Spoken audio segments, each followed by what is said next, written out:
हा सत्संग संत रामपालजी महाराजांचा असून मराठी भाषिक भक्त समाजास सहज समजावे म्हणून हिंदी भाषेतून मराठी भाषेत रूपांतरित करण्यात आलेला आहे.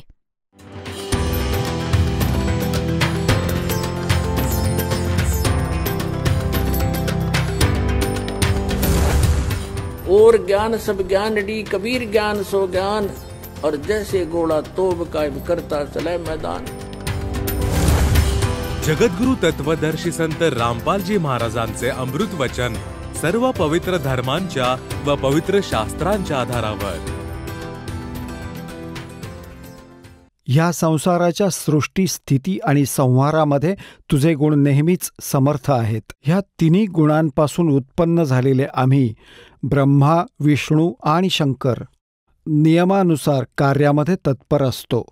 आता पुण्यात्म्यांनो, आपण आपल्या सद्ग्रंथांना स्वतः वाचलं आहे आणि हे आत्तापर्यंत पवित्र हिंदू धर्माचे गुरुजन हे आचार्य, मंडलेश्वर, महामंडलेश्वर, गीता मनीषी, गीतेच्या मर्मज ज्ञाता, वेदांच्या ज्ञाता, पुराणांच्या ज्ञाता म्हणत होते. त्यांना हे काहीच माहीत नव्हतं.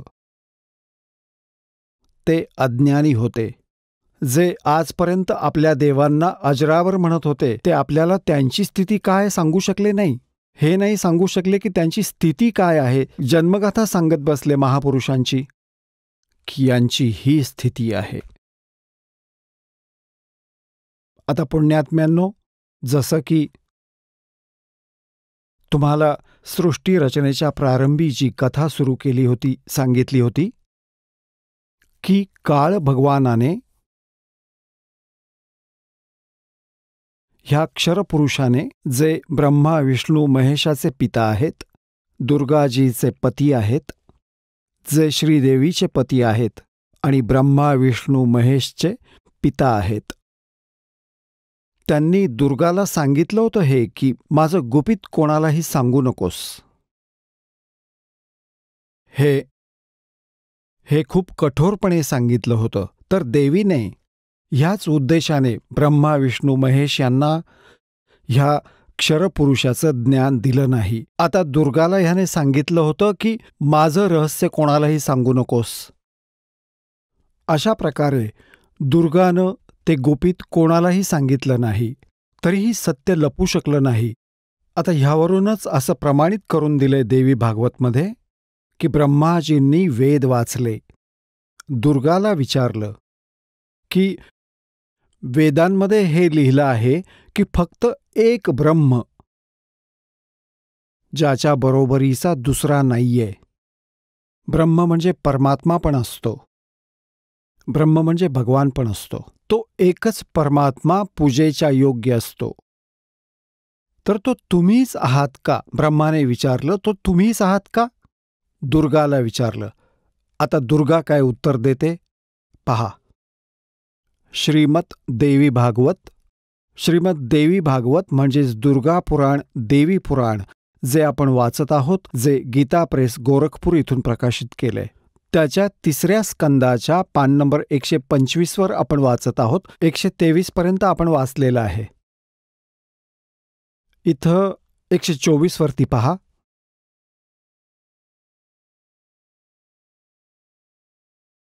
ब्रह्माजी म्हणत आहेत, अद्भुत तेजस्वी भगवान शंकर यांची स्तुती करण्यावर भगवती जगदंबिकेनं आपली ती गोष्ट सांगितली. आता इथे ब्रह्माजी विचारतायत. ब्रह्माजीचं प्रकरण चालू आहे. हे 125 पानावरती आपण वाचतो आहोत 3ऱ्या स्कंदामध्ये.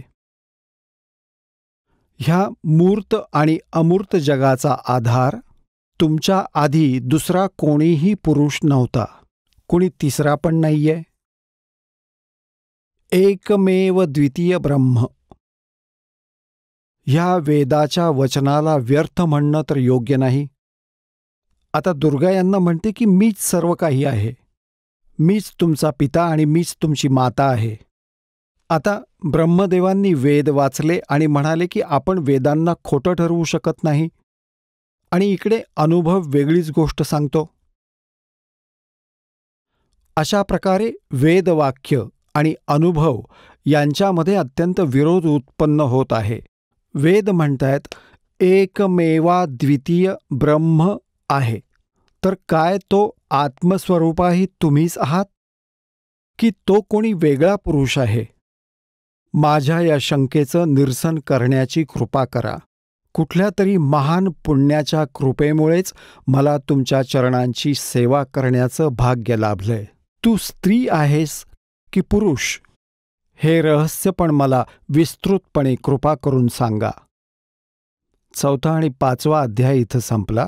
आता 6 अध्याय सुरू होतोय. ब्रह्माजी इथं म्हणतायत, अशा प्रकारे मी जसं भगवती जगदंबिकेला विनयपूर्वक विचारलं तेव्हा त्या मधुर वाणीने मला सांगू लागल्या. देवी म्हणाल्या, मी आणि ब्रह्म एकच आहोत. आता झाले ना 2. सत्य लपत नाही, एकच आहोत. माझ्यात आणि ह्या ब्रह्ममध्ये किंचितही फरक नाही. जे ते आहेत तेच मी आहे आणि जी मी आहे ते तेच आहेत. बुद्धीच्या भ्रमातून भेद प्रतीत होत आहे. आमच्या लोकांच्या सूक्ष्म भेदांना जो जाणतो, इथे तर 2 आहेतच, जो जाणतो तोच. आता 125 पान आपण वाचलं. आता 126 वाचूयात. तोच बुद्धिमान पुरुष आहे, तोच तत्वदर्शी संत आहे जो आपली भिन्नभिन्नता समजतो. त्याने संसार मार्गातून मुक्त होण्याबाबत काहीच शंका नाही. ब्रह्म एकच आहे. पुढे पहा, मी शक्तिरूप धारण करून पराक्रम करते. गौरी, ब्राह्मी, रौद्री, वाराही, वैष्णवी, शिवा, वारुणी, कौबेरी, नारसिंही आणि वासवी ही सगळी माझीच रूपं आहेत. विभिन्न कार्य उपस्थित झाल्यावर त्या त्या देवींमध्ये आपली शक्ती स्थापित करून मी सर्व व्यवस्था करते. हो, त्या त्या देवींना निमित्त बनवणं माझा स्वभाव आहे. आता पुढं पाहूया. आता पुण्यात्म्यांनो, आपण वाचत आहात आपल्या सद्ग्रंथांना तुम्ही स्वतः. आपण जे 3 स्कंदामध्ये आणि पृष्ठ नंबर 125 मध्ये वाचलं, ब्रह्माजी म्हणतायत की मी जेव्हा दुर्गेला विचारलं, माता जगदंबिकेला, की वेदात लिहिलं आहे की एकमेव द्वितीय असे ब्रह्म, अद्वितीयम, ज्याच्यासारखा दुसरा कोणीच असू शकत नाही, तो ब्रह्मच सगळं आहे. तिकडे उपनिषद आणि तुम्ही जे म्हणत आहात की मीच सर्व आहे, मीच सृष्टीची रचना करणारी आहे, माझ्याशिवाय कोणीही नाहीये, तर मग ह्या वेदवाक्यांना खोटं तर नाही म्हणतायत. आमचा अनुभव सांगतो की परमात्मा निराकार आहे आणि वेद म्हणतायत की तो साकार आहे, तर मग आमचे अनुभव आणि यथार्थमध्ये खूप विरोध आहे. तर काय तो ब्रह्म तुम्हीच आहात की दुसरा कोणी आहे? ब्रह्माजींनी विचारलं. आता दुर्गा तर आधी फसवते त्यांना की त्या ब्रह्मामध्ये आणि माझ्यामध्ये काही अंतर नाहीये. तो आणि मी एक. आमच्या दोघांमधला सूक्ष्म भेद जो कोणी जाणतो तो परमपुरुष आहे, विद्वान पुरुष आहे, तत्वदर्शी आहे. आता पुढे पहा, पृष्ठ 129 वर बिलकुल स्पष्ट होतं. पहा, आपण 3 स्कंद वाचत आहोत, संक्षिप्त देवी भागवतचा. पृष्ठ नंबर 129 वर पहा. इथे ह्या सृष्टीचा क्रम मी संक्षिप्त रूपात तुला सांगितला आहे. ही देवी म्हणतीये, दुर्गा म्हणतीये.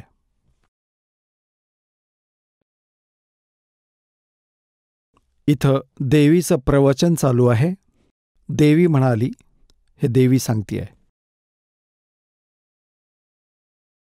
हे 129 पानावर हा सृष्टीचा क्रम मी संक्षिप्त रूपात तुला सांगितला आहे. महानुभाव देवतांनो, ब्रह्मा, शिव आणि विष्णूला दुर्गा म्हणतीये, आता माझं कार्य सिद्ध करण्यासाठी विमानात बसून तुम्ही लवकर या, लगेच या, जा. कोणतंही कठीण कार्य उपस्थित झालं तर तुम्ही माझं स्मरण कराल तर मी समोर येईन. देवतांनो, माझं आणि सनातन परमात्म्याचं ध्यान तुम्ही नेहमी करत राहिलं पाहिजे. आता इथं हे 2 झाले. तेव्हा तर म्हणत होती की मीच सर्व काही आहे, आणि आता दुर्गा इथं म्हणते की ब्रह्मलाच सनातन परमात्मा म्हणत आहे. आम्हा दोघांचं आले 2. आमच्या दोघांचं स्मरण करत राहिलात तर तुमचं कार्य सिद्ध व्हायला किंचित मात्र शंका नाही. ब्रह्माजी म्हणतात, अशा प्रकारे सांगून भगवती जगदंबिकेनं आमची पाठवणी केली. त्यांनी शुद्ध आचरणवाल्या शक्तींमधून भगवान विष्णूंसाठी लक्ष्मीला, शंकरदेवांसाठी महाकालीला आणि माझ्यासाठी महासरस्वतीला पत्नी बनण्याची आज्ञा दिली.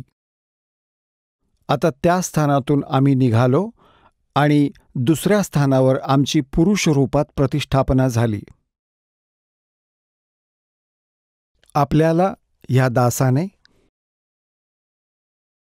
परमेश्वर कबीरांद्वारे रचलेली सृष्टी आणि ह्या साऱ्या ब्रह्मांडाची रचना केव्हा आणि कशी कशी झाली ह्या साऱ्या गोष्टी सांगितल्या. ह्या दासाने आपल्याला मौखिक ऐकवलं होतं, शाब्दिक ऐकवलं होतं, आणि आज या सद्ग्रंथांनी आपल्या शास्त्राने प्रमाणित केलं की 600 वर्षांपूर्वी परमेश्वर कबीरांनी आपल्याला जे ज्ञान दिलं होतं ते आजही आमच्या सद्ग्रंथात विद्यमान आहे. आणि हे नकली गुरु, आचार्य, ढोंगी, वेदज्ञानहीन, शास्त्रांच्या ज्ञानापासून हीन आहे, आणि हे म्हणतायत की ब्रह्मा, विष्णू, महेश अजरामर आहेत, त्यांचे कोणी माता पिता नाहीयेत, सर्वेश्वर आहेत, महेश्वर आहेत. आता ही तर संकल्पना स्पष्ट झाली दुर्गेची की दुर्गा यांची माता आहे.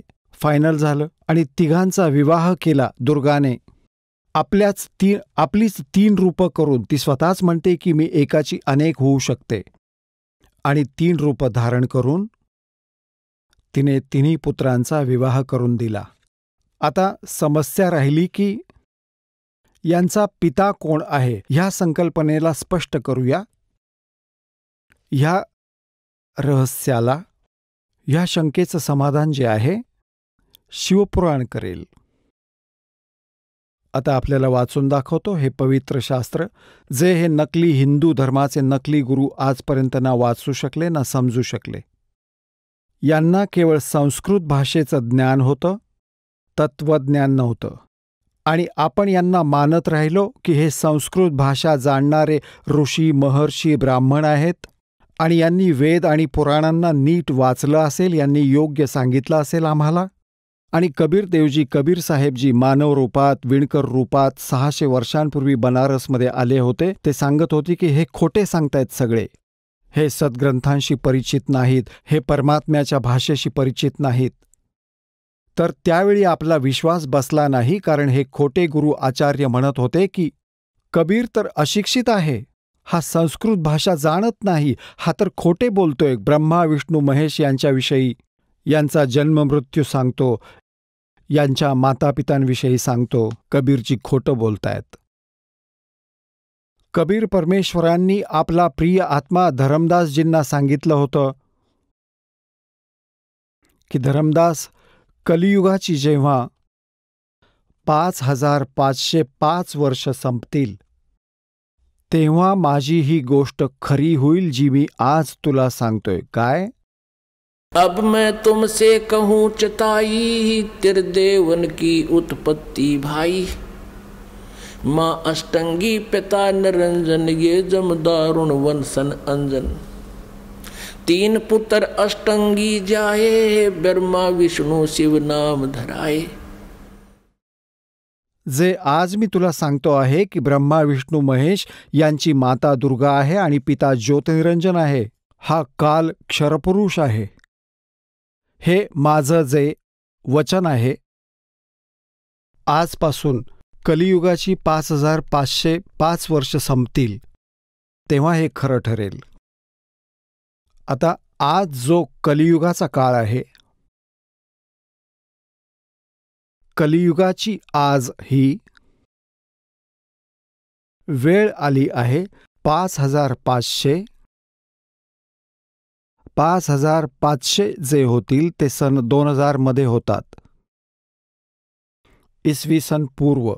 तुम्हाला प्रमाण देतो याचं. तुम्हाला ही संकल्पना स्पष्ट करतो की वर्तमानात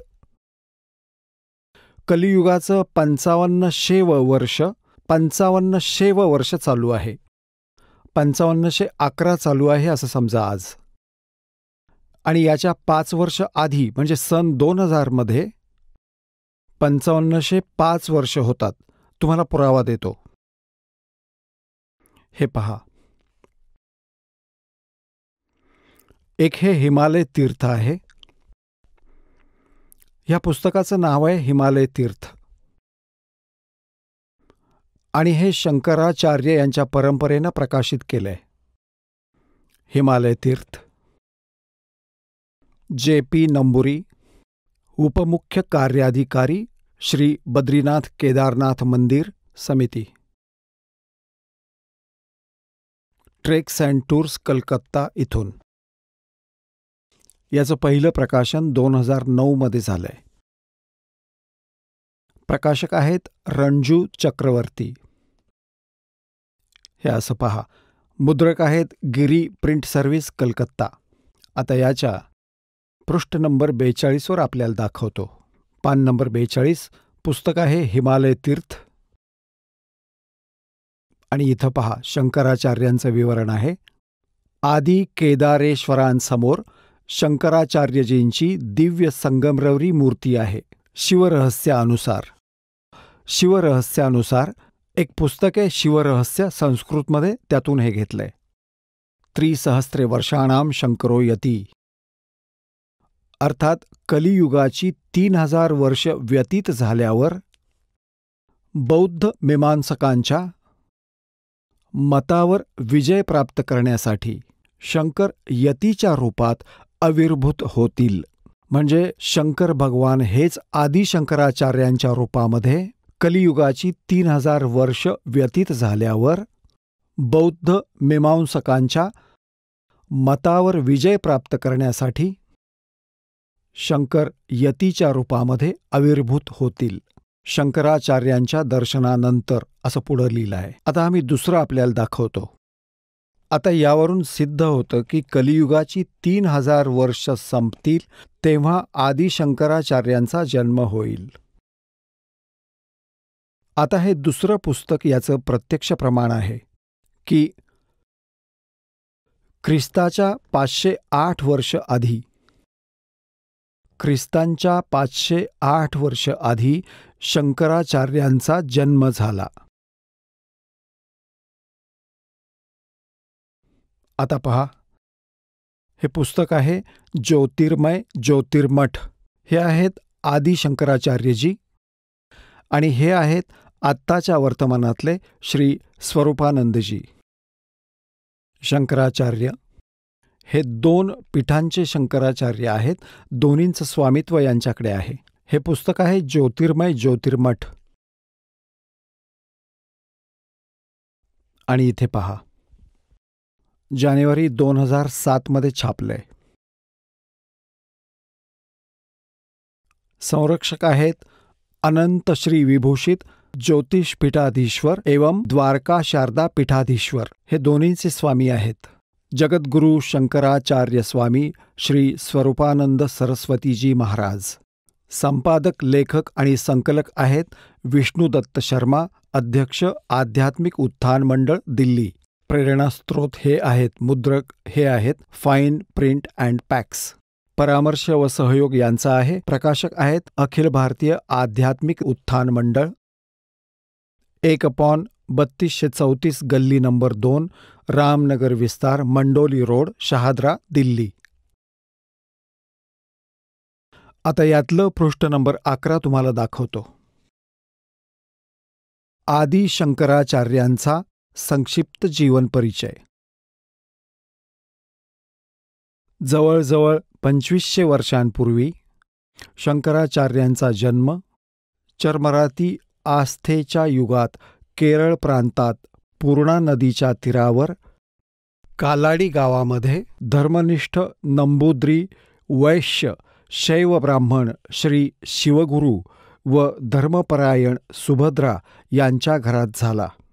श्री शिवगुरू तैत्तरीय शाखेचे यजुर्वेदी होते, जे आदी शंकराचार्यांचे वडील होते. शंकराचार्यांचा जन्म भगवान शंकरांच्या आशीर्वादाने झाला, म्हणून त्यांचं नाव शंकर ठेवलं गेलं. गुरुपरंपरेतील मठांच्या मतानुसार त्यांचा अवतार काळ इसवी सन पूर्व 508 मानला गेला आहे. 476 साल मानला आहे. 476चा अर्थ असा आहे 32 वर्षांचं वय असताना त्यांचा देहांत झाला. आता याच्यातून 32 वजा केले तर एवढेच येतात, 476, म्हणजे 508 वर्षांपूर्वी. इथे यांनी अंदाजाने म्हटलंय की साधारणपणे 2500 वर्षांपूर्वी त्यांचा जन्म झाला. कुठे? आणि यावरून हे सिद्ध होतं की इसवी सन पूर्व 508 वर्ष हे 2007 मध्ये लिहिलं आहे. जर इसवी सन 2000 असं आपण धरलं तर तेव्हापासून 508 वर्ष आधी, म्हणजे 2000च्या 2508 वर्ष आधी, म्हणजे मी त्यात 3000 मिळवले तर 5508 वर्ष झाली. आणि 1994 पासून या दासाने ही नामदानाची आज्ञा झाली. सन 2000 मध्ये कृपा झाली, परमात्म्याने दया केली, हे सद्ग्रंथ पाहिले. 2000 नंतर या सद्ग्रंथांना, जे आपले सद्ग्रंथ आहेत, यांना पाहून दासाने पुस्तकाची रचना केली, परिभाषा प्रभू की, मग परमेश्वर का सार संदेश, आणि गहरी नजर गीता में म्हणजे भगवद्गीतेचा यथार्थ अनुवाद केला. तर परमात्म्याने सांगितलं होतं की जेव्हा कलियुगाची 5505 वर्ष संपतील त्यावेळी मी ह्या आज सांगितलेल्या गोष्टी खऱ्या होतील. धर्मदास, काय सांगितलं होतं परमात्म्याने? की ब्रह्मा विष्णू महेश नाशवंत आहेत, त्यांना जन्ममृत्यू आहे. ब्रह्मा विष्णू महेश यांचे पिता ज्योती निरंजन क्षरपुरुष हे काल आहेत आणि यांची माता ही देवी दुर्गा आहे. पण त्यावेळी कोणीही मान्य केलं नाही. 600 वर्षांपूर्वी सन 1398 पासून सन 1518 पर्यंत 120 वर्ष परमात्मा हेच ज्ञान देत राहिले. पण या नकली गुरूंनी, या हट्टी आचार्यांनी हे परमात्म्याचं ज्ञान आपल्यापर्यंत पोहोचू दिलं नाही. परमात्मा कबीर म्हणत असत, ये दुनिया अजब दीवानी, मेरी कही एक ना मानी. पहा कसे वेडे झाले आहेत नकली गुरूंच्या नादाने. त्यांच्या दंतकथांना खरं समजतायत आणि आम्ही जे सत्य सांगतोय त्यावर विश्वास ठेवू शकत नाहीयेत. तर यासाठीच परमात्म्याने एक वेळ निवडली होती की ज्यावेळी कलियुग येईल त्यावेळी सर्व जनतेला उपदेश करू. आणि श्रद्धाळू लोक जेव्हा शिक्षित होतील तेव्हा स्वतःच्या डोळ्यांनी सद्ग्रंथांचं वाचन करतील आणि धन्य होतील. आम्हाला परमात्मा हवा आहे आणि आपण या सर्व सद्ग्रंथांना, पवित्र 4 वेदांना, पवित्र 18 पुराणांना आणि पवित्र श्रीमद भगवद्गीतेला सत्य मानत आलो आहोत आणि सत्य मानत आहोत. त्यामध्ये जे लिहिलंय त्याचा आपण आज स्वीकार केला पाहिजे. हे लोकवेद सांगणाऱ्या आचार्यांपासून, गुरूंपासून आपण दूर राहिलं पाहिजे. यातच आमचं शहाणपण आहे. आणि परमेश्वर कबीरजी म्हणतात, जानबूझ साची तजय और करे झूठते ने, ताकि संगत हे प्रभू सोपन में भी ना दे. एवढी प्रमाणं देऊन सुद्धा या भोंदूंना ते सोडत नाहीत, सत्य स्वीकारत नाहीत. त्यांच्यासाठी म्हटलं आहे, जानबूझ साची तजय और करे झूठते ने, ताकि संगत हे प्रभू सोपन में भी ना दे. त्यांची संगत नको म्हणजे दूरच बरं, जे एवढे पुरावे पाहूनही मान्य करत नाहीत. ह्या आदि शंकराचार्यांनी सुद्धा, ह्या शंकराचार्यांनाही ब्रह्मा विष्णू महेश यांची खरी स्थिती माहीत नाहीये. त्यांना अजरामर म्हणतायत ते. तर पुण्यात्म्यांनो, परमात्मा कबीरजींनी सांगितलंय, एक ना भूला दो ना भूली, ये भूले सब संसारी. आता आपण पुढे जाऊया. आता श्री ब्रह्मा विष्णू महेश यांच्या पित्याबाबत स्पष्ट करायचंय. आता त्यांचं चरित्र मी तुम्हाला शिवपुराणात दाखवतो. हे पहा, शिवपुराण संक्षिप्त शिवपुराण सचित्र मोटा टाइप केवल हिंदी।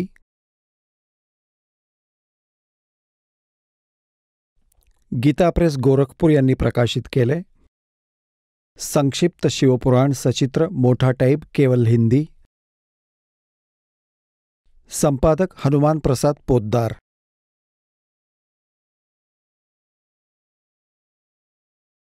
प्रकाशक आणि मुद्रक आहेत गीता प्रेस गोरखपूर,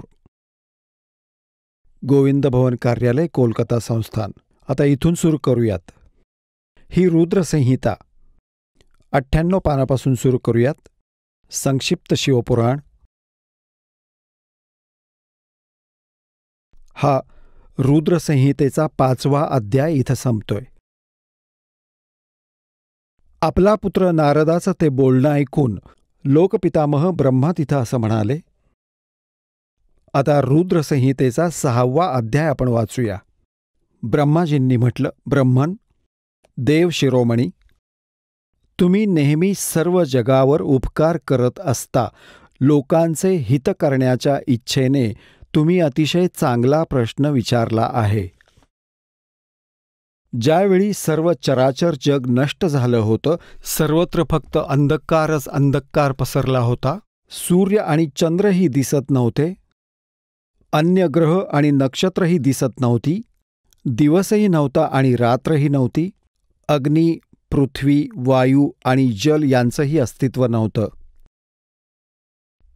तेव्हा तत्सद्ब्रह्म ह्या श्रुतीमध्ये जे सत्य सांगितलं आहे तेच एकमेव सत्य होतं। आता पृष्ठ 100 वर संक्षिप्त शिवपुराण रुद्र संहिता आपण वाचतोय।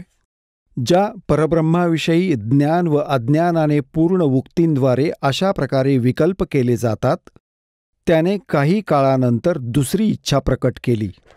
त्याच्या अंतरात एकापासून अनेक होण्याचा संकल्प उमटला। तेव्हा त्या निराकार परमात्म्याने आपल्या लीलाशक्तीने स्वतःसाठी मूर्तीची कल्पना केली। जे मूर्तिरहित परब्रह्म आहे त्याची मूर्ती भगवान सदाशिव आहे। अर्वाचीन आणि प्राचीन विद्वान त्यांनाच ईश्वर म्हणतात। त्यावेळी एकटं राहून स्वेच्छेने विहार करणाऱ्या त्या सदाशिवाने आपल्यापासून स्वतःच एका स्वरूपभूता शक्तीची निर्मिती केली, जी त्याच्या शरीरापासून कधीही वेगळी होणार नव्हती। त्या पराशक्तीला प्रधान, प्रकृती, आता लक्षात घ्या ही कोण आहे? ही दुर्गा आहे, जी कालच्या शरीरापासून बाहेर निघाली। त्यावेळी एकटं राहून स्वेच्छेने विहार करणाऱ्या त्या सदाशिवाने, सदाशिव कोण आहे? तो काल आहे। आपला विग्रह म्हणजे शरीरातून स्वतःच एका स्वरूपभूता शक्तीची निर्मिती केली, हे ब्रह्म सांगतायत। आता परमेश्वर कबीरजींनी सांगितलं आहे की काळाने दुर्गाला खाल्लं होतं, त्याच्या पोटातून परमेश्वर कबीरजींनी तिला बाहेर काढलं। इथं यांची मिळती जुळती गोष्ट आहे, कारण परमेश्वर कबीरजींनी ब्रह्माजींना हे ज्ञान दिलं होतं आणि ब्रह्माजींनी आपला अनुभव आणि कबीरजींचं सांगणं यातून या गोष्टीला पूर्णत्व दिलं। त्यावेळी एकटं राहून स्वेच्छेनं विहार करणाऱ्या त्या सदाशिवानं आपल्यापासून स्वतःच एका स्वरूपभूता शक्तीची निर्मिती केली, जी त्याच्या शरीरापासून कधीही वेगळी होणार नव्हती। त्या पराशक्तीला प्रधान, प्रकृती, गुणवती, माया, बुद्धितत्वाची जननी व विकाररहित सांगितलं आहे। त्याच शक्तीला अंबिका म्हटलं आहे। तिलाच प्रकृती, हे लक्षात ठेवा की दुर्गेला प्रकृती असंही म्हणतात। सर्वेश्वरी आणि त्रिदेव जननी, तिन्ही देवांची माता ब्रह्मा, विष्णू, महेश यांची जननी दुर्गेला म्हणतात। त्रिदेव जननी, नित्या आणि मूळ कारण असंही म्हणतात। सदाशिवाने निर्मिलेल्या या शक्तीचे 8 हात आहेत। समजलं का? ह्या दुर्गेविषयी सगळं।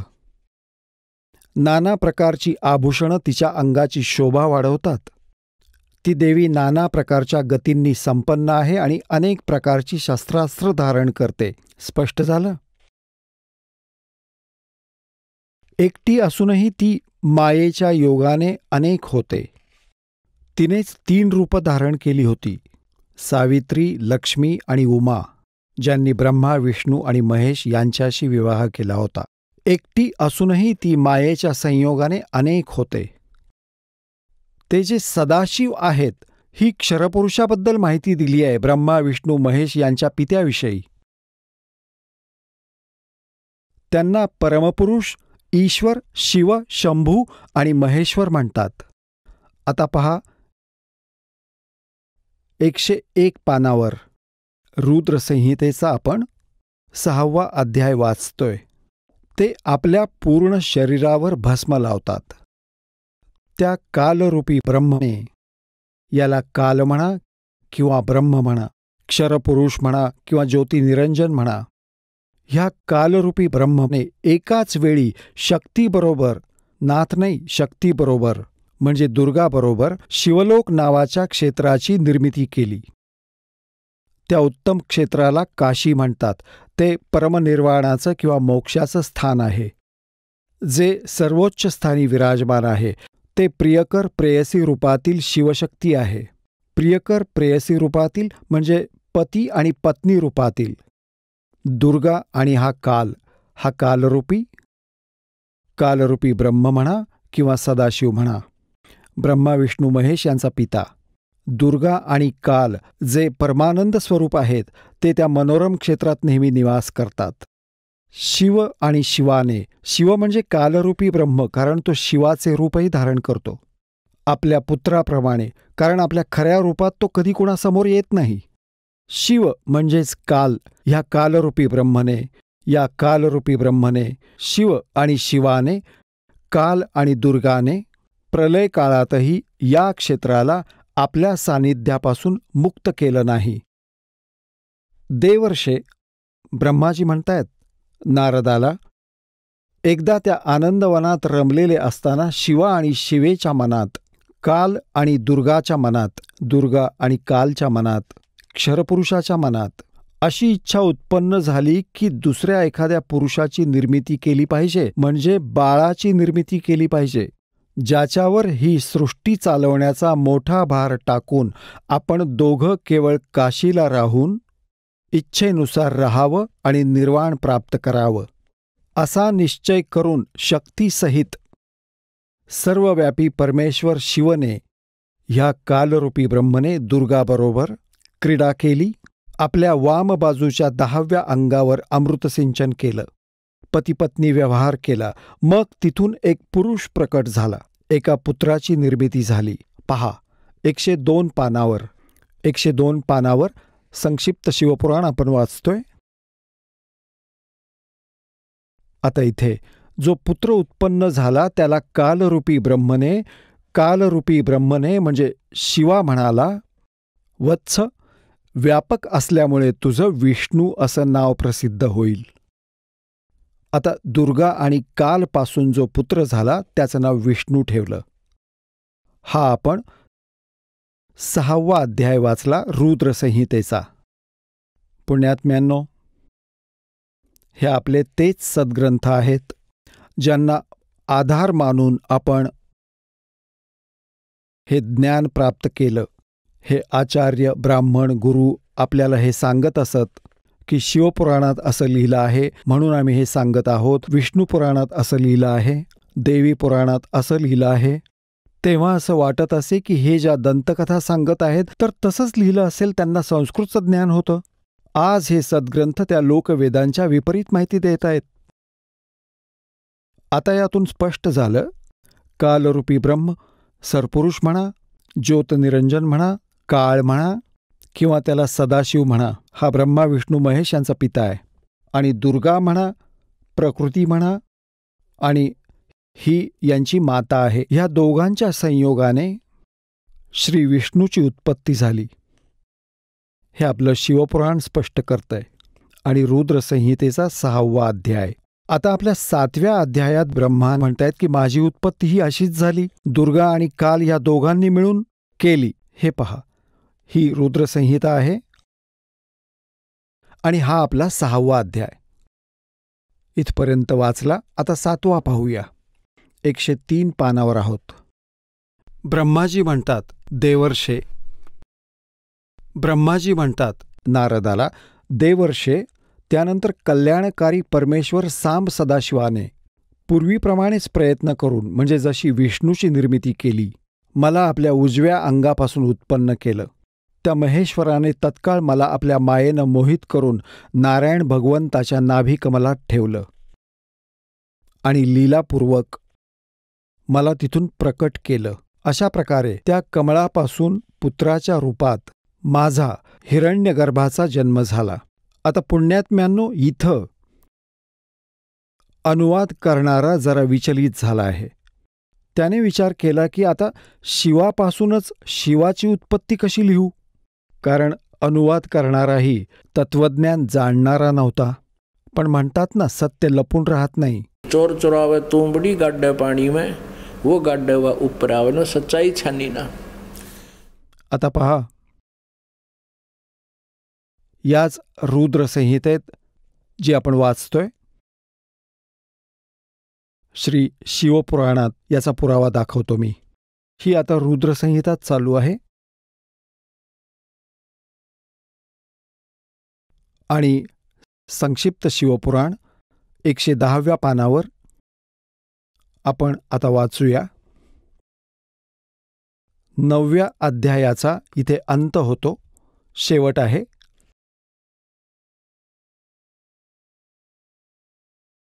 अशा प्रकारे ब्रह्मा, विष्णू आणि रुद्र ह्या 3 देवतांमध्ये गुण आहेत. अशा प्रकारे ब्रह्मा, विष्णू आणि रुद्र ह्या 3 देवतांमध्ये गुण आहेत, परंतु शिव गुणातीत मानले आहेत. आता पहा, 3 हे आहेत ब्रह्मा, विष्णू आणि रुद्र, आणि हा कालरूपी ब्रह्म यांच्यापासून वेगळा आहे, म्हणजे 4 झाले. अजून स्पष्ट करतो. एकदा श्री ब्रह्मा आणि श्री विष्णू यांचा एका गोष्टीवर वाद झाला की ब्रह्मा म्हणायचे की मी सृष्टीचा रचनाहार आहे आणि विष्णू, तू माझ्यापासून उत्पन्न झाला आहेस, तू माझा पुत्र आहेस. विष्णूजी म्हणायचे की तू माझ्या नाभिकमलातून निर्माण झाला आहेस, तू माझा पुत्र आहेस. यावरून या दोघांचं आपापसात युद्ध झालं. या भांडणाचा निकाल लावण्यासाठी ह्या काळरूपी ब्रह्माने त्यांच्या पित्याने त्या दोघांच्या मध्ये एक स्तंभ उभा केला. एका लिंगाची स्थापना केली, तेजोमय स्तंभ, खूप उंच, ज्याचा आदी अंत या दोघांनाही सापडला नाही. तर यांचं युद्ध तर थांबलं आणि स्तंभाचा शोध घेऊ लागले की तो किती लांबरुंद आहे. शेवटी असं सांगितलंय की काही वेळाने शिवरूपातील त्या काळाने प्रतिज्ञा केली होती की माझ्या खऱ्या रूपात मी कधीच कोणाला दर्शन देणार नाही. म्हणून तो कधी ब्रह्माचं रूप धारण करतो, कधी विष्णूचं रूप धारण करतो, तर कधी शिवाचं रूप धारण करतो. तर तिथं तो शिवाच्या रूपात येऊन प्रकट झाला आणि या दोघांना म्हणाला की पुत्रांनो, तुम्ही स्वतःला विसरला आहात आणि तुम्ही जो सृष्टी आणि स्थितीचा कार्यभार माझ्याकडून घेतला आहे तो तुम्ही तप करून मिळवला आहे. आणि अशाच प्रकारे रुद्र आणि महेश्वरानेही वेगवेगळे विभाग माझ्याकडून घेतले आहेत. आता आपल्याला दाखवतो. विद्वेश्वर संहितेत, हेच शिवपुराण, हे संक्षिप्त शिवपुराण गीता प्रेस गोरखपूरने प्रकाशित केले आणि तेच आपण वाचतोय. आधी तुम्हाला जे दाखवलं होतं, हनुमान प्रसाद पोद्दार याचे संपादक आहेत. आता आपण विद्वेश्वर संहिता वाचूया. ही विद्वेश्वर संहिता आता पृष्ठ नंबर 24 थोडी झलक दाखवतो. हे एक तेजोमय लिंग म्हणजे स्तंभ उभा केलाय कालाने या दोघांच्या मध्ये, ब्रह्माजी आणि विष्णूजी. मग तो स्वतः प्रकट झाला. या 25 पानावर आपण वाचूया. ब्रह्मा आणि विष्णूने विचारलं, प्रभू, सृष्टी आणि 5 कृत्यांची लक्षणं काय आहेत हे आम्हा दोघांना सांगा. भगवान शिव म्हणाले, हा कालरूपी ब्रह्म सदाशिव. त्यांचे पिता म्हणाले, माझी कर्तव्य जाणून घेणं अतिशय कठीण आहे, तरीही मी कृपापूर्वक तुम्हाला त्याविषयी सांगतो. ब्रह्मा आणि अच्युत सृष्टी, पालन, संहार आणि तिरोभाव आणि अनुग्रह ही 5 माझी जगासंबंधी कार्य आहेत, जी नित्य सत्य आहेत. आता 26 पानावर, आता 25 वरचं वाचलं, आता 26 वर. हे इथे पहा. पुत्रांनो, तुम्ही दोघांनी तपश्चर्या करून प्रसन्न झालेल्या माझ्याकडून, ब्रह्मा आणि विष्णूला हा सदाशिव, कालरूपी सदाशिव म्हणत आहे, पुत्रांनो, तुम्ही दोघांनी तप करून प्रसन्न झालेल्या माझ्याकडून सृष्टी आणि स्थिती नामक 2 कृत्ये प्राप्त करून घेतली आहेत, 2 विभाग प्राप्त करून घेतलेत. हे दोन्ही तुम्हाला खूप प्रिय आहेत. अशा प्रकारे माझ्या विभूती स्वरूप, आता तिथं शिवाच्या रूपात उभा होता हा काल, माझ्या विभूती स्वरूप रुद्र आणि महेश्वर या दोघांनी 2 अन्य उत्तम कृत्ये, हा यात नाहीये, यांनी आहे, संहार आणि तिरोभाव माझ्याकडून प्राप्त करून घेतलेत. यात पहा, 2 तर हे झाले विष्णू आणि ब्रह्मा. पुत्रो, तुम्ही तर स्थिती, सृष्टी आणि स्थिती हे 2 विभाग घेतले आहेत. आणि अशाच प्रकारे माझ्या विभूती स्वरूप, कारण तेव्हा तो शिवरूपात उभा होता, रुद्र व महेश्वर या दोघांनी 2 इतर उत्तम कृत्ये, संहार आणि तिरोभाव माझ्याकडून प्राप्त करून घेतले. हे 4 झाले. आणि आता 5वा शिव सांगतोय. पुढे पहा, हे स्पष्ट हे काय सांगत आहे? ब्रह्म सांगतोय, क्षरपुरुष सांगतोय. इकडे पहा, ह्याच म्हणजे 26व्या पानावर आपण वाचत आहोत, विद्येश्वर संहिता. इथे पहा, मीच पूर्वी आपल्या स्वरूपभूत मंत्राचा उपदेश केला आहे, जो ओंकार रूपाने प्रसिद्ध आहे. तो मंगलकारी मंत्र आहे. सगळ्यात आधी माझ्या मुखातून ओंकार म्हणजे ओम प्रकटला, जो माझ्या स्वरूपाचा बोध करून देतो. ओंकार वाचक आहे, मी वाच्य आहे. हा मंत्र माझे स्वरूप आहे. रोज ओंकाराचं सतत स्मरण केल्यास माझंच निरंतर स्मरण होतं. माझ्या उत्तरेकडील मुखाने अकाराचं, पश्चिम मुखातून उकाराचं, दक्षिण मुखातून मकाराचं, पूर्वेकडील मुखाने बिंदूचं आणि मधल्या मुखातून नादाचं प्रकटीकरण झालं. ह्या 5 अवयवांनी युक्त, अशा प्रकारे 5 अवयवांनी युक्त ओंकाराचा विस्तार झाला आहे. ह्या सर्व अवयवांचं एकत्रीकरण होऊन हे प्रणव ओम नावाचं एक अक्षर झालं. गीतेतील 8व्या अध्यायातील श्लोक नंबर 13 मधील गीताज्ञान देणारे हे ब्रह्म, हे क्षरपुरुष श्रीकृष्णामध्ये प्रवेश करून सांगतो आहे, ओम इति एकाक्षरम. श्रीमद भगवद्गीता अध्याय नंबर 8च्या श्लोक नंबर 13 मध्ये. गीता ज्ञानदाता हा ब्रह्म आहे, क्षरपुरुष आहे. श्रीकृष्णाच्या शरीरात प्रवेश करून बोलत आहे. आपला पुत्र विष्णूच्या शरीरात समजा. आणि तो सांगत आहे की ओम इति एकाक्षरम ब्रह्मव्यवहारण माम अनुस्मरण य पर्याती त्यजन देहम सयाती परमाम गतिम. माम ब्रह्म, माझ्या ब्रह्मचं केवळ एक ओम अक्षर आहे, नथिंग एल्स. उच्चार करून स्मरण करत य प्रयाती त्यजम देहम स याती परमाम गतिम. हे शरीर सोडून जाते वेळी याचं स्मरण करत करत जातो, म्हणजे अंतिम वेळी सुद्धा याचंच स्मरण करत हे शरीर सोडतो. स याती परमाम गतिम, त्याला माझ्या ओम नावाने लाभणारी ती परमगती प्राप्त होते. यावरूनही हे सिद्ध होते की गीता ही हा कालच सांगतो आहे, जो ब्रह्मा विष्णू महेश यांचा पिता आहे. आता पुढे पहा, यांनी कुठं गडबड केली आहे. अनुवादकारांनी यात चुकीचा मंत्र घातला आहे. आपण हे इथं वाचत आहोत. ह्या सर्व अवयवांचं एकत्रीकरण होऊन हे प्रणव ओम नावाचं एक अक्षर झालं. आणि गीतेच्या अध्याय 8 श्लोक क्रमांक 13 मध्येही सांगितलंय, ओम इति एकाक्षरम ब्रह्म व्यवहारण माम अनुसमरण य पर्याती तदंदेहम सयाती परमाम गति. आता पहा, इथं यांनी गडबड केली आहे. यांनी ओम नमः शिवाय हा पंचाक्षरी मंत्र सांगितला आहे. हे चुकीचं आहे, पूर्ण चुकीचं आहे. इथं लिहिलं आहे की या सर्व अवयवांचं एकत्रीकरण होऊन हे प्रणव ओम नावाचं अक्षर तयार झालं. हे चुकीचं आहे. ओम नमः शिवाय हा मंत्र चुकीचा आहे. हे शास्त्रविधींचं मनमानी आचरण आहे. असं नाही केलं पाहिजे. पुण्यात्म्यांनो, आजपासून 600 वर्षांपूर्वी परमात्म्याने जवळजवळ साधारण 600 वर्षांपूर्वी हे अमृतज्ञान आपल्या अमृतवाणीतून सच्चिदानंद घन ब्रह्मच्या वाणीतून सांगितलं होतं. श्रीमद भगवद्गीता अध्याय 4च्या श्लोक क्रमांक 25 ते 31 पर्यंत ज्या साधकांनी जी जी साधना केली आहे, कोणी देवतांची पूजा केली, कोणी स्वाध्याय करतात, कोणी प्राणायाम आदी करतात आणि कोणी तीक्ष्ण अहिंसावादी व्रत करून आपली साधना करतात, जसं तोंडावर पट्टी बांधून अनवाणी पायांनी फिरतात.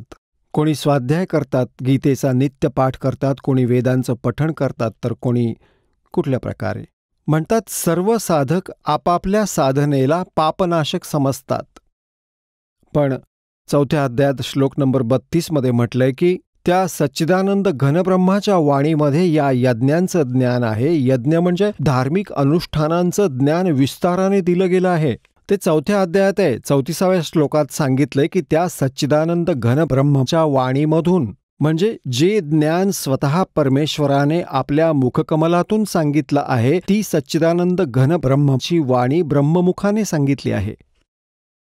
ते तत्वज्ञान आहे. 4थ्या अध्यायाच्या 34व्या श्लोकात सांगितले की हे तत्वज्ञान तू तत्वदर्शी संतांकडे जाऊन समजून घे. गीता ज्ञान देणारा म्हणतो मला माहिती नाही. आता पहा, श्रीमद भगवद्गीता गीता प्रेस गोरखपूर यांनी प्रकाशित केली. जयदयाल गोयंदका यांनी अनुवाद केला आहे.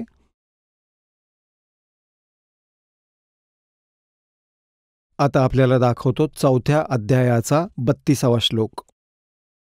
आता आपण थोडं आधी 4थ्या अध्यायाच्या 25व्या श्लोकापासून सुरू करूया, नीट समजेल. हे पहा, अध्याय नंबर 4 श्रीमद भगवद्गीता. ह्या 25व्या श्लोकात म्हटलंय की इतर योगी देवतांच्या पूजनरूप यज्ञाचं योग्य प्रकारे अनुष्ठान करायचे. पर्युपासते म्हणजे पूजन करतात. याचा अर्थ आहे की काही योगी साधक देवतांचं पूजन, यज्ञ म्हणजे धार्मिक अनुष्ठान करतात, पूजा करतात, पर्युपासते. आणि अन्य दुसरे ब्रह्माग्नौ म्हणजे ब्रह्माची साधना करतात. ब्रह्म हे आपल्या मतानुसार लिहित आहेत. आणि यज्ञाद्वारेच आत्मस्वरूपाचं हवन करतात. 26व्या श्लोकात म्हटलंय अन्य साधक, योगीजन म्हणजे साधक, श्रोत्र इत्यादी सर्व इंद्रियांचं संयमरूपी अग्नीमध्ये हवन करतात, म्हणजे ज्ञानेंद्रियांनाच हे आवर घालण्याचा प्रयत्न करतात. दुसरे कोणी शब्दादी, हे 26व्या श्लोकात 4थ्या अध्यायात, समस्त विषयांना इंद्रिय रूपाच्या अग्नीमध्ये हवन करतात. 27 मध्ये. आणि दुसरे योगीजन इंद्रियांच्या सर्व क्रियांना आणि प्राण्यांच्या सर्व क्रियांना ज्ञानाने प्रकाशित झालेल्या संयमयोगरूपी अग्नीमध्ये हवन करतात. म्हणजे यात सांगितले की काही लोक आपल्या श्वसनक्रियेचं येता जाता अवलोकन करतात, यालाच आपली साधना मानतात, लक्ष ठेवतात त्यावर. 28 मध्ये म्हटलंय की काही पुरुष द्रव्यसंबंधी यज्ञ करणारे, अन्नछत्र चालवणारे, धर्मशाळा बांधणारे, काही जण तपस्या करत राहतात, आणि काही योगरूपी यज्ञ करणारे म्हणजे फक्त आसन, योगासन, योगा करत राहतात, त्यालाच ते आपला मोक्ष मानतात. कितीतरी अहिंसावादी तीक्ष्ण व्रत करणारे यत्नशील पुरुष स्वाध्यायरूप ज्ञानयज्ञ करणारे असतात, म्हणजे स्वाध्याय करतात, गीतेचं पठण केलं, वेदांचं पठण. 29 मध्ये म्हटलंय इतर कितीतरी साधक अपानवायूमध्ये म्हणजे प्राणवायूचं म्हणजे प्राणायाम क्रियेला हवन करतात आणि प्राणवायूला अपानवायूमध्ये, आणि कितीतरी नियमित आहार, अल्प आहार घेणारे प्राणायाम परायण पुरुष प्राण व अपान यांची गती रोखून प्राणाचं प्राणामध्येही हवन करतात. हे सर्व साधक यज्ञांद्वारे पापांचा नाश करणाऱ्या यज्ञांचं ज्ञान असणारे असतात.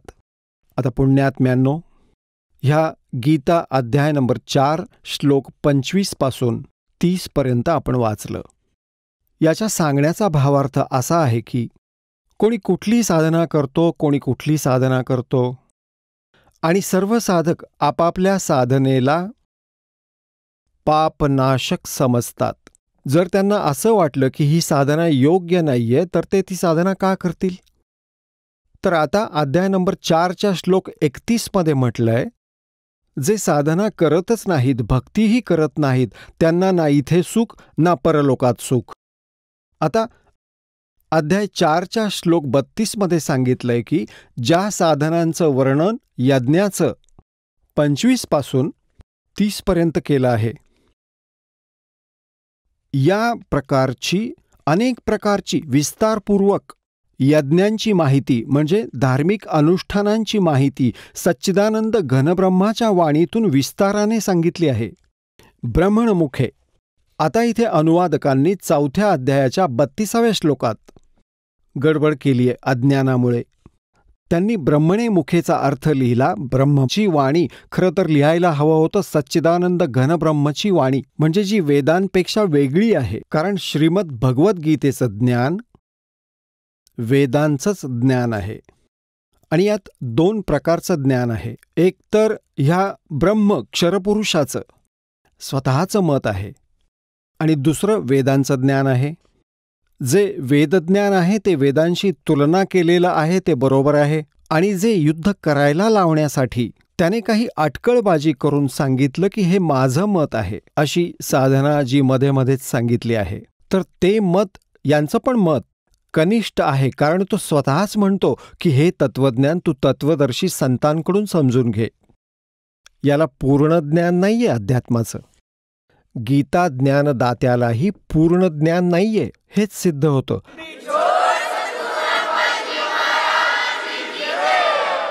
चला आता आपण त्या श्रद्धाळूंचे अनुभव जाणून घेऊया ज्यांनी जगद्गुरू तत्वदर्शी संत रामपालजी महाराज यांच्याकडून दीक्षा प्राप्त केलेली आहे, तसेच त्यांच्याद्वारे सांगितलेल्या भक्ती मार्गावर चालत आहेत. नमस्कार. नमस्कार. आपलं नाव? उदय अशोक वाघमारे. आपण कुठून आलात?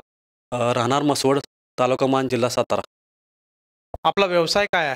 मी BA झाले, माझं शिक्षण अभ्यास करतो परीक्षेचा, स्पर्धा परीक्षेचा. संत रामपालजी महाराजांची गुरुदीक्षा आपण कधी घेतली? 10 फेब्रुवारी 2023ला. संत रामपालजी महाराजांची गुरुदीक्षा घेण्या अगोदर आपण व आपला परिवार कोणती भक्ती साधना करत होतात?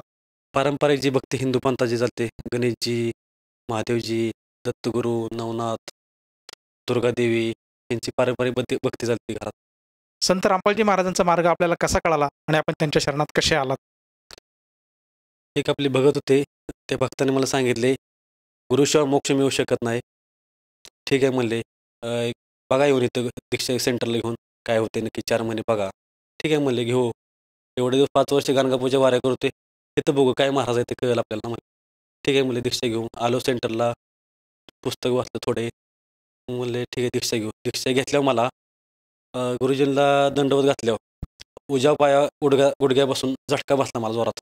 जी मला उभं राहिल्यानंतर पाय असं गुडघे थरथर करा दोन्ही माझे, ते मला त्रास होता 3-4 वर्ष आलं. त्या त्रासातून मला मुक्तता मिळाली. सर, जसं तुम्ही सांगता की संत रामपालजी महाराजांचे जे अनुयायी आहे हे आपल्याला भेटले आणि त्यांनी संत रामपालजी महाराजांच्या ज्ञानाबद्दल आपल्याला माहिती दिली आणि आपण केवळ एक पडताळून बघण्यासाठी म्हणून आपण एक जस्ट चेक करण्यासाठी आपण संत रामपालजी महाराजांच्या शरणात आलात. आणि मला हे विचारायचं आहे की आज जेव्हापासून आपण संत रामपालजी महाराजांच्या शरणात आलात तर ह्या दिवसांमध्ये आपल्याला वास्तविक रूपमध्ये संत रामपालजी महाराजांचं ज्ञान कळालं का? आणि त्यानंतर जेव्हापासून आपण या साधनेत आलात त्यानंतर आपल्याला व आपल्या परिवाराला काय काय लाभ प्राप्त झाले? गुरुजीची दीक्षा घेतल्यापासून जवळजवळ मला आता जे त्रास होता गुडघ्याचा, जे थरथर कापायचा, आता परत 1 वर्षभरात जे पूर्ण त्रास कव्हर झाला. परत मला जे अधूनमधून ढेकरा यायचा 3-4 महिने, ते ढेकऱ्याचा पण त्रास मला पूर्ण कव्हर झाला गुरुजी दयाने. आणि पूर्ण मला गुरुजींचे ज्ञान संपन्न झाले. मला भगवद्गीता ह्या ग्रंथात समजा गुरुजीविषयी मला ज्ञान प्राप्त झाले. रामपालजी महाराजांविषयी पूर्ण ब्रह्म कबीर साहेब जायचे मला कळले. आणि दुसरा एक मला लाभ, संध्याकाळी मला 12:30-1 वाजल्या झोपायची ना, मला अर्धा तास डोकं दुखायला. गुरुजीला मी मनोमन प्रार्थना केली, गुरुजी म्हणलं दया करा, माझं डोकं राहायला. म्हणलं काय लय त्रास झाला मला. एवढं 10-15 मिनिटांना परमात्मा कबीर साहेब एक लिंबाचं झाड होतं, झाडाच्या कट्ट्या गुरुजी बसले, तिथून मला दर्शन दिलं गुरुजीने आणि 10-15 मिनिटात माझं डोकं दुखायला राहिलं. तेव्हा म्हणलं खरंच कबीर साहेबच परमात्मा आहे, त्याशिवाय कोण नाही आपल्याला वाचत नाही. ते ह्या मार्गात आपण सोडून तर गेलो तर इथून पुढे आपल्याला कोण होऊ शकत नाही. खरंच कबीर साहेब परमात्मा आहे. रामपालजी महाराज कबीर साहेबांचा अवतार आहे, ते मला कळलं.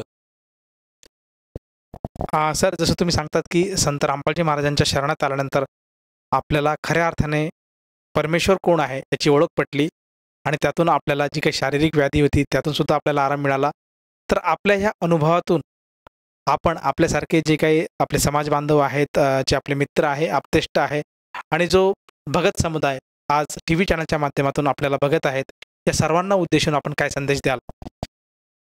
हे बंधू भगिनींनो, गुरुजींचे एवढं ज्ञान जे तुम्हाला कुठंच मिळणार नाही, हे पूर्ण ज्ञान आहे, पूर्ण ज्ञान आहे. सद्गुरू रामपालजी महाराजांचा जे पुस्तक आहे ज्ञानाचा मार्ग आणि ज्ञानगंगा, हे 2 पुस्तके जेवढं 52 धर्मग्रंथाचे आधारित पुस्तक आहे, कुठंच तुम्हाला असं ज्ञान मिळणार नाही. तुम्ही पडताळून बघा आणि दीक्षा घ्या. तुमच्या जीवनाचा पूर्ण मोक्ष तर मिळतो 100%. भक्तीत नियमात राहायचं आहे, भक्ती करायचं आहे. ते पूर्ण ज्ञान आपल्याला सतलोकात जाण्याचा मार्ग आहे आणि नियमात राहून तुम्ही भक्ती केली तर तुम्हाला काही अशक्य नाही. गुरुजी तुम्हाला जी 2 टाईमची तुम्हाला जेवणाची सोय तुम्हाला गुरुजी करून देते, ते एवढी भक्ती करण्यामुळे. प्रार्थना करणं माझी लायकी नाही, पण तरी पण मी प्रार्थना करतो की गुरुजी तुम्ही ज्ञान घ्या, चर्चा करा, भक्तांसंगमच्या सत्संग ऐका, पुस्तकं गुरुजींची जगण्याचा मार्ग रामपालजी महाराजांची येते, ती ओपन करून तुम्ही बघा.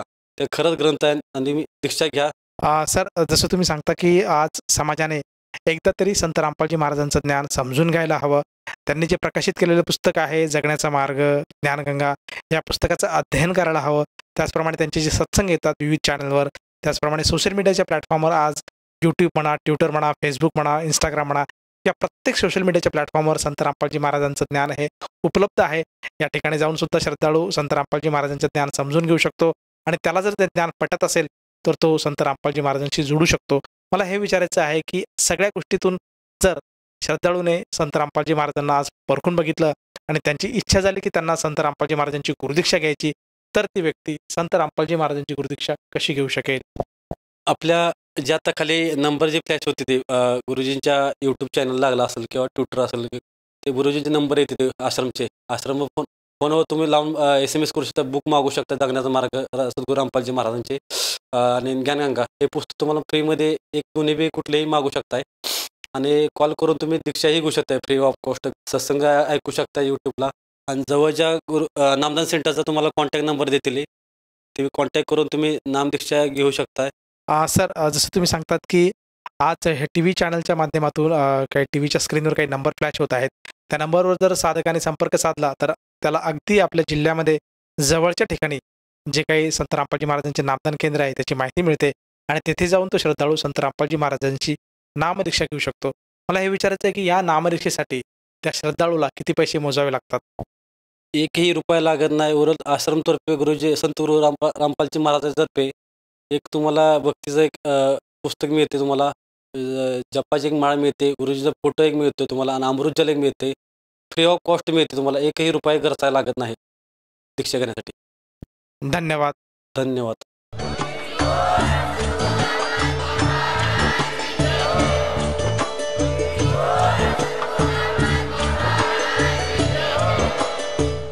आपण ऐकत होता जगद्गुरु तत्वदर्शी संत रामपालजी महाराज यांचे मंगल प्रवचन, ज्यांच्या शुभ आशीर्वादाने संपूर्ण विश्वामध्ये 500 पेक्षा जास्त नामदीक्षा केंद्र आहेत, जिथे निशुल्क नामदीक्षा दिली जाते. निशुल्क नामदीक्षा प्राप्त करण्यासाठी आणि अधिक माहितीसाठी संपर्क करा 7030303951 7030303952. अद्वितीय आध्यात्मिक ज्ञान वाचण्यासाठी, पाहण्यासाठी आणि ऐकण्यासाठी संत रामपालजी महाराज ॲप अवश्य डाउनलोड करा किंवा आमची वेबसाईट www.jagadgururampalji.org वर व्हिजिट करा.